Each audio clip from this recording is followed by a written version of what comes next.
I'm chef and author Kristen Kish, and today I'm heading to the Arts District in downtown Los Angeles to meet Matthew Alper, a third-generation Angeleno who founded Mulholland Distilling, where he creates spirits that celebrate the diversity and vibrancy of LA.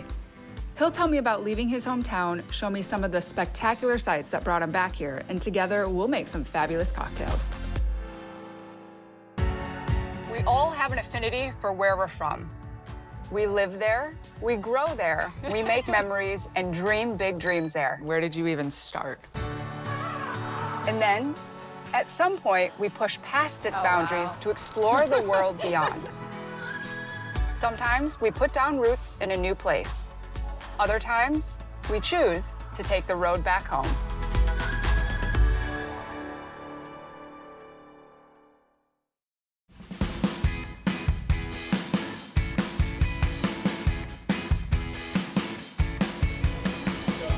Hey, right How are you? Hi, nice to meet you. Nice to meet you. Pleasure. How's it going? It's good, Yeah? good, yeah. Okay, so this area feels very familiar to me, and it's the Yeah. only real part of Los Angeles that I know. Rappahannock is a great new restaurant that we're in, but it's indicative of what's happening in the Arts District and all over LA, really, is this sort of renaissance of great bars, great restaurants. There's this incredible resurgence of stuff happening here, and even chefs from all over the country are coming to LA, and it's really exciting. So LA being so vast, where exactly did you grow up? So I grew up in the west part of LA, sort of near the beach. But you know, LA is really a conglomeration of small towns. It is my home, it's the place that I feel most comfortable. So what was that moment where everything clicked and you're like, okay, I want to start my own business in LA? My brother has a winery that I've worked at. It's a beautiful place up in Russian River Valley. So when I found distilling, I realized that it is highly technical. It's chemical and it's all these other processes, molecular process. But then it becomes art in the glass. That was the draw. You have a way of making me very excited and eager about seeing how much heart and story and affection that you place into your business. So I would love to go see Mulholland Room in its flesh. Let's do it. Okay. Yeah, sounds great.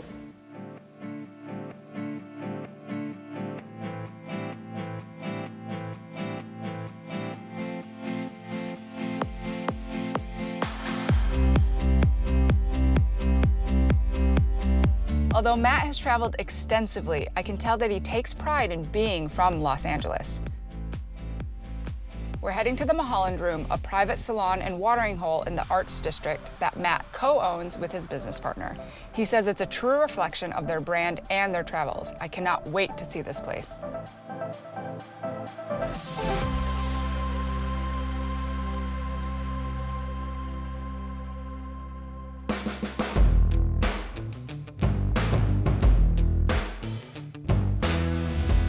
Clearly, a lot of effort and time and thought was placed on the inspiration of design. Where did you even start?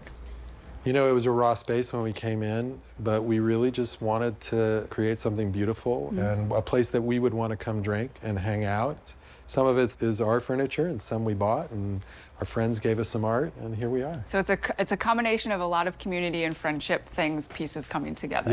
Yeah. Including this couch, which is the is best calling couch my in the name. world. So this is the Mulholland Room, and it's really a private office space. When we came into the building, it's a 100-year-old building. And the idea was to build a space that would explain who Mulholland was without having to say a word. When you walked in, it would take sort of the burdens of the day off, and you'd be in a space that was safe and comfortable and warm, and that would be sort of telling you what the brand was, more than anything that we could tell you or sell you or do that. Again, you weren't always in distilling process and spirits. Right. You were behind the camera at one time. Walk me through perhaps some major life moments and decisions that got you here. Sure. I mean, I was in the film business very young, so I was very fortunate and worked on movies all over the world for a long time and loved every minute of it. I mean, it was a great career. I met amazing people. I went to incredible places. And it was actually the birth of my child. And when she was 2 years old, I was working on a movie in Alamogordo, New Mexico. She was learning to speak. And I'm FaceTiming my daughter as she learns to speak. So I knew in that moment that there was something, you know, that I had this great career and it was wonderful, but there was time to change it. It was time to step into a new world. My partner in Mulholland is an old friend. We've known each other 25 years. His name is Walton Goggins. So we formed this partnership, and we ended up just selling it out of the trunk of our cars for a while. It was a passion and an obsession and something that I thought was really going to be the next phase of my life, so I better dig in on it. All right, so I know where all this is going to lead, and it's going to lead us right over to the bar, so I think it's time that we get to tasting. Yes, let's do it.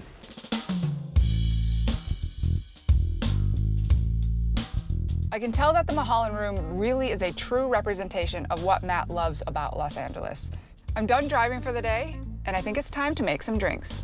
Right it is on. time. Welcome, welcome. You're basically fulfilling everything that I love, which is just to watch people make things. Oh my God. So what are you gonna make for us? Negroni. Okay. Which is one of the classic old school cocktails. And it's really a very simple drink because it's 1 ounce of each spirit. Okay. So 1 ounce of gin goes in right on top of the ice. We're gonna build it in the glass.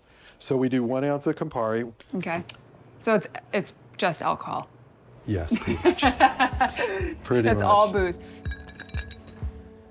So we take an orange peel and you want to express the oils over the drink. Express the oils. Thank you. Okay. And then just do a little around the edge. Drop it in, and then there is your Negroni. Gorgeous. Can I make one? Yes, please. Okay. So I'm gonna remember. All right, so it's so an ounce. That's it. Do I use this? You can. So And all it's the way to the top. one. And I feel like a lot of bartenders do this. Ready? Yes. And keep pouring, Just keep gonna- pouring, and Oh, pour. sure. That's good. That's Right? a heavy pour. Makes people want to come back. And then Campari. Yeah, just an ounce. There you go. And this is a really traditional cocktail. I think it was made for a guy who was a Count Negroni who created this. Oh, there you go. And then this is my favorite part. This is the only thing I know about cocktails. Yes. The hands of a chef. You see that? Okay, so And then you want to get the oils in there. express Get right the over. oils. Yeah.